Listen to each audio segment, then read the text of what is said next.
गीता ज्ञान। राधे राधे। आप सभी का स्वागत है हमारे श्री जी प्रेम रस चैनल में। आज हम आपको बताएंगे भगवान श्री कृष्ण से जाने जिंदगी के 6 महत्वपूर्ण बातें। जीवन के संघर्षों पर क्या सीख है श्री कृष्ण की। शिक्षा के मामले में क्या सबक ले सकते हैं। किस तरह खुद को भविष्य के लिए तैयार करना चाहिए। मन की शांति कितनी जरूरी है। अगर हम देखें तो भगवान राम हो या कृष्ण, उनका पूरा जीवन संघर्ष से भरा हुआ है।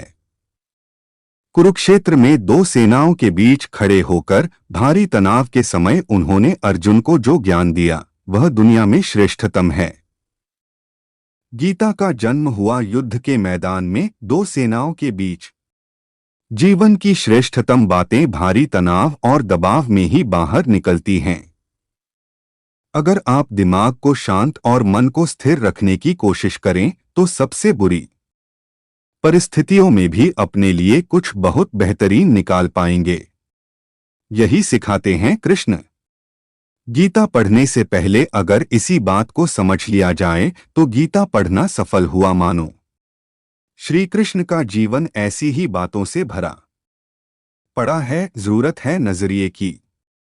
उनका जीवन आपके लिए जीवन जीने का शिक्षा है, जिसे आपका पूरा जीवन बदलकर रख देने वाला ज्ञान भी। यह हमें तय करना है कि हम उनके जीवन से लेना क्या चाहते हैं।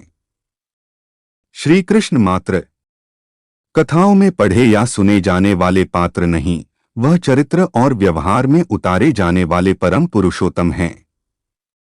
वह हमें सीख देते हैं। पहला, सिर्फ मुर्दों को आराम है। जिंदगी संघर्ष का दूसरा नाम है। कभी अगर आपको जीवन की स्थितियों पर रोना आए तो एक बार श्री कृष्ण की जीवनी पर नजर जरूर डाल लें। रोना बंद कर देंगे आप।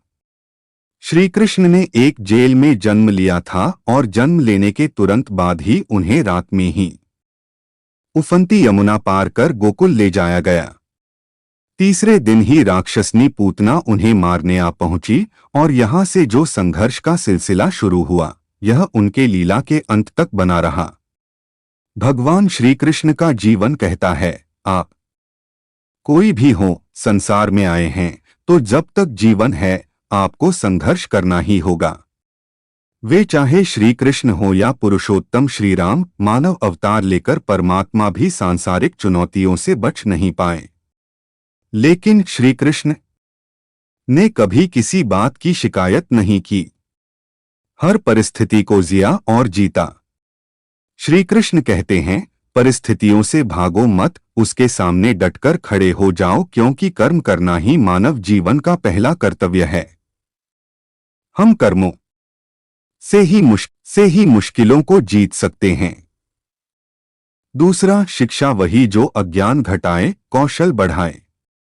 श्री कृष्ण ने अपनी शिक्षा मध्य प्रदेश के उज्जैन में सांदीपनी ऋषि के आश्रम में रहकर पूरी की थी। कहा जाता है कि 64 दिन में उन्होंने 64 कलाओं का ज्ञान हासिल कर लिया था। वैदिक ज्ञान के अलावा उन्होंने कलाएं सीखीं। शिक्षा ऐसी ही होनी चाहिए जो हमारे व्यक्तित्व का रचनात्मक विकास करे। संगीत, नृत्य, युद्ध सहित 64 कलाएं कृष्ण के व्यक्तित्व का हिस्सा बनी। अगर आप विद्यार्थी हैं तो खुद को सिर्फ किताबी ज्ञान तक सीमित ना रखें। अपने कौशल पर ध्यान दें। अगर आपके बच्चे स्कूल में पढ़ते हैं तो उन्हें अपने व्यक्तित्व को कौशल समृद्ध करने को प्रोत्साहित करें। गीता तीसरी सीख है, प्रेम बचा रहेगा शेष, रिश्तों में करें निवेश। कृष्ण ने जीवन भर कभी उन लोगों का साथ नहीं छोड़ा जिनको मन से अपना माना। अर्जुन हो, सुदामा या फिर उद्धव, श्री कृष्ण ने जिसे अपना मान लिया उसका साथ जीवन भर दिया। रिश्तों के लिए उन्होंने कई लड़ाइयां लड़ी और रिश्तों से ही कई लड़ाइयां जीतीं। उनके जीवन का सीधा संदेश है, सांसारिक इंसान की सबसे बड़ी धरोहर रिश्ते ही हैं। अगर किसी के पास रिश्तों की थाती नहीं तो वह इंसान संसार में अच्छा जीवन नहीं जी सकता। इसलिए रिश्तों को दिल से जिएं और उन्हें प्रेम से भरपूर बनाए रखें। गीता चौथी सीख कहती है, शांति की चाह बनेगी उन्नति की राह। श्री कृष्ण ने महाभारत का युद्ध होने से पहले शांति के लिए पांडवों और कौरवों के बीच मध्यस्थता की। हालांकि दोनों ही पक्ष युद्ध लड़ने के लिए आतुर थे, लेकिन श्री कृष्ण ने हमेशा चाहा कि कैसे भी युद्ध टल जाए। सबक यही है कि झगड़ों से कभी समस्याओं का समाधान नहीं होता। शांति के मार्ग पर चलकर ही हम समाज का रचनात्मक विकास कर सकते हैं। श्री कृष्ण ने समाज के लिए और मन के लिए शांति को ही सर्वोपरि कहा। उन्होंने समझाया कि कोई भी परेशानी तब तक मिट नहीं सकती जब तक शांति ना हो।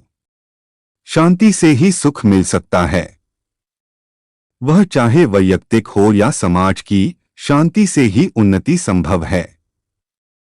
गीता पांचवीं सीख, तात्कालिक आवेश में लोच, जरूरी है दूरगामी सोच।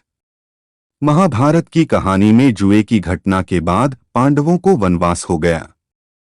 तब श्री कृष्ण ने दूरदृष्टि दिखाते हुए अर्जुन को समझाया कि यह समय जाया करने के लिए नहीं, बल्कि भविष्य के लिए तैयारी करने का है। उन्होंने सबको महादेव, देवराज इंद्र और देवी दुर्गा की तपस्या करने के लिए कहा।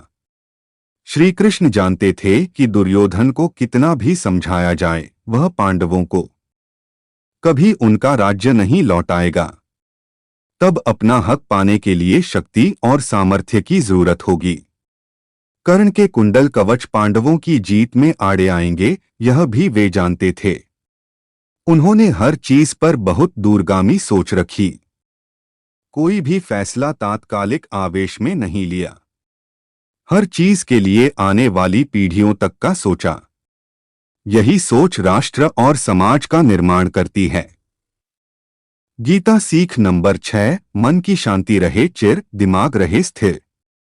श्री कृष्ण को क्रोध दिलाने वाली, उन्हें अशांत करने वाली घटनाएं बार बार हुई। शिशुपाल पांडवों के राजसूय यज्ञ में कृष्ण को अपशब्द पर अपशब्द कहता रहा, सारी मर्यादाएं तोड़ दी। पूरी सभा चकित थी, कुछ क्रोधित भी थे, लेकिन श्री कृष्ण शांत रहे, मुस्कुराते रहे।